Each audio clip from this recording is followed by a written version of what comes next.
The war happening in Israel may be the thing that completely derails President Biden's re-election chances.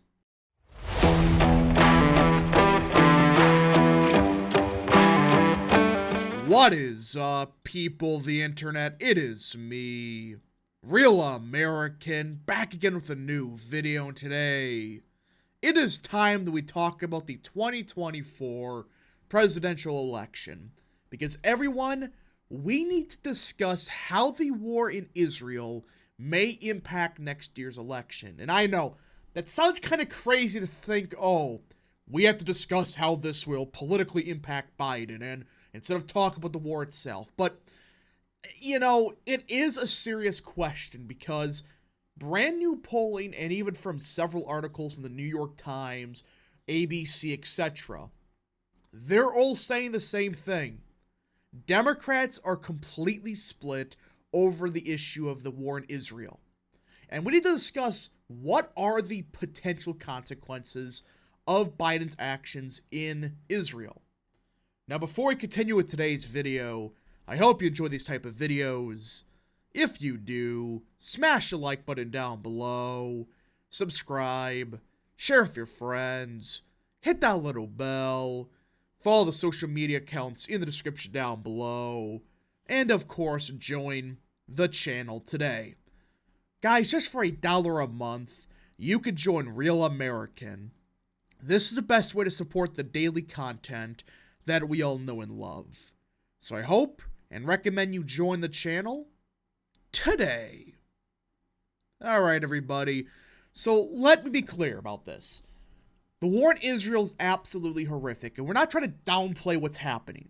But I do want to discuss what are some of the potential consequences of this war, especially for Biden, because there always has been this risk within the Democrat Party. If you don't know, the Democrat coalition, I've said this for many years now, it's being held together by duct tape and glue. It's not the most steadfast, coalition in the world. To put this into perspective of what I mean, a big part of their base is Jewish voters and Muslims. Put two and two together. What's happening in Israel right now? Yeah. There's always this risk of, if an all-out war happened in, say, Israel against Hamas or whatever, the Democrats will be completely split on the issue. Republicans, yes, they can be cringe about it at times. They're all basically united behind Israel. There are some, on Twitter that are, I say feds, but whatever. The 90% of Republicans, they support Israel. Now, there are some that are way too hawkish about it, but either way, at least they do agree that we should back Israel. As for the Democrats, however, well, it's not as simple. You could essentially say it's 50-50. Half of the Democrats support Israel, the other half, they oppose Israel. They support Palestine, they support Hamas, and all that stuff. I mean, that's based on what the new polling we have. I'm not saying that they support terrorism, I'm just saying that, hey, the polling is indicating that 50% of Democrats support Israel, the other half, not so much. And this was always the problem. If a war in Israel broke out, the Democrats would be screwed with how they handled it. Either they piss off the vast majority of Americans that do support Israel, or they piss off the vast majority of their own base. And Democrats, they've been able to, handle both pretty good. They've been able to appease their base, but not completely piss off every American. Problem is, well, you got this. This is an issue where only the Democrats really support or have a constituency that does support Hamas, or I should say Palestine. They're not necessarily, pro-Hamas, but they're not necessarily pro-Israel either. That's not like the Republicans or even independent voters. They tend to support Israel far more, obviously. So let's look at it. The Democratic Party's year-long unity behind President Biden is beginning to erode over a steadfast support of Israel and its escalating war with the Palestinians, with a left-leaning coalition of young voters and people of color showing more discontent towards them at any point since he was elected.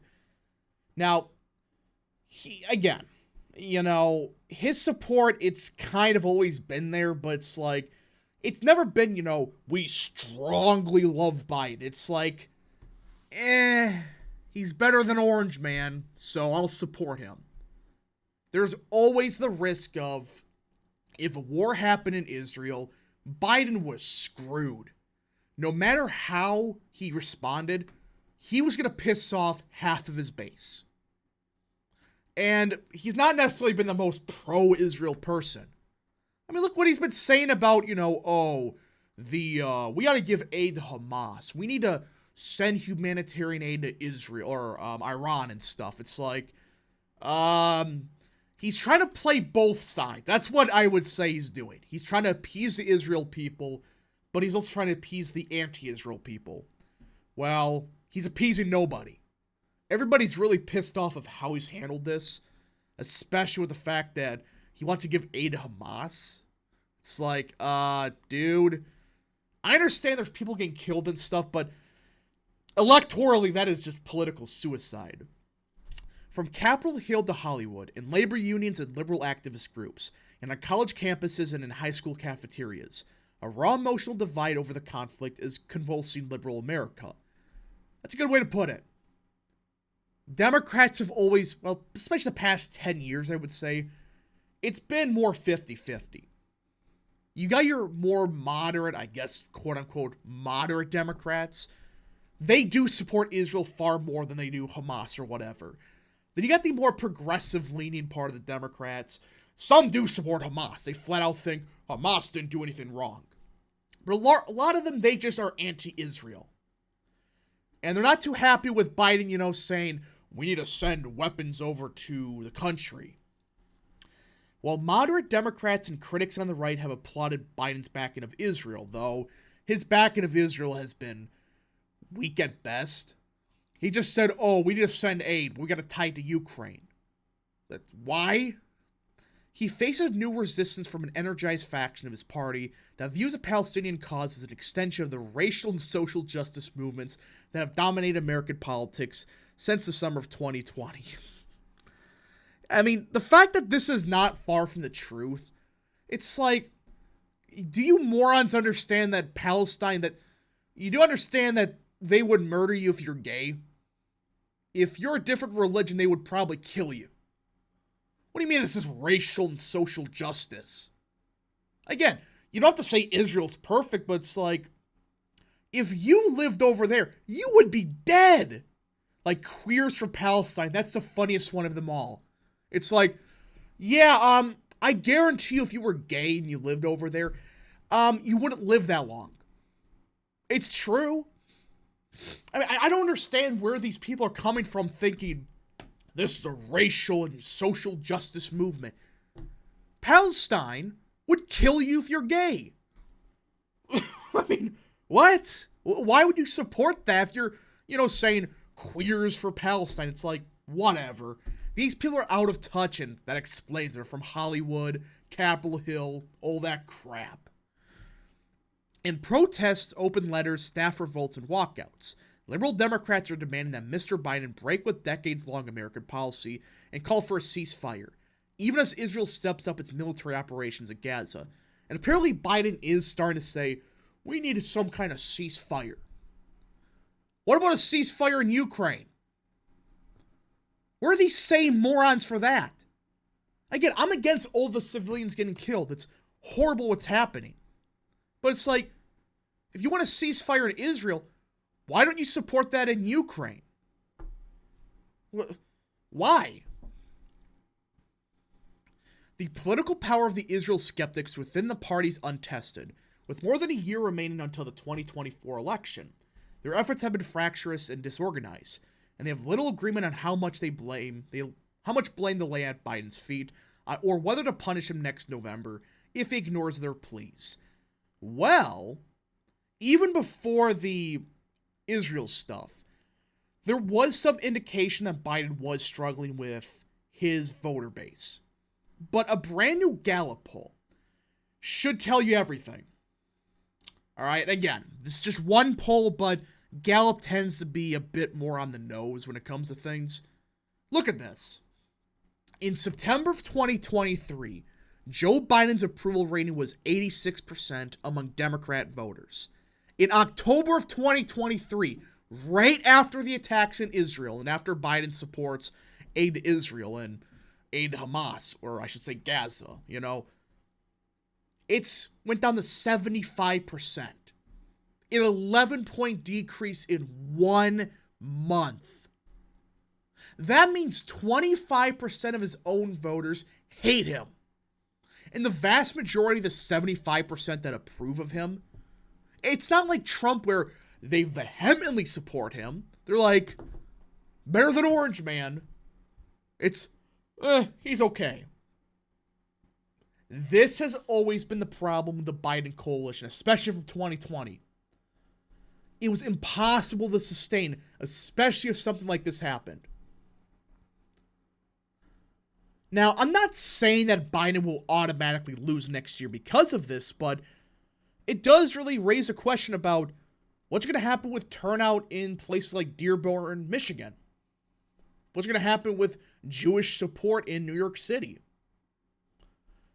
I'm not saying that they're going to shift 50 points Republican. I think a lot of them just may not vote, which is a death sentence for Democrats. It's always been a problem for Biden and any Democrat. If they support Israel too much, they piss off their young progressive voters. If they oppose Israel, they piss off everybody and even a big voter bloc in the Democrat Party, Jewish voters. They were screwed either way. All it took was one major war in the Middle East that involved Israel, and with a Democrat president. Because everybody knows a Republican president would support Israel. Everybody knows that. But a Democrat, a little bit hazy. And you got Democrats, openly supporting Hamas. Not just, being pro-Gaza or whatever. They're just saying, oh, I'm supporting Hamas. Like Rashid Tlaib, apparently she's backed by Hamas people. I don't freaking know.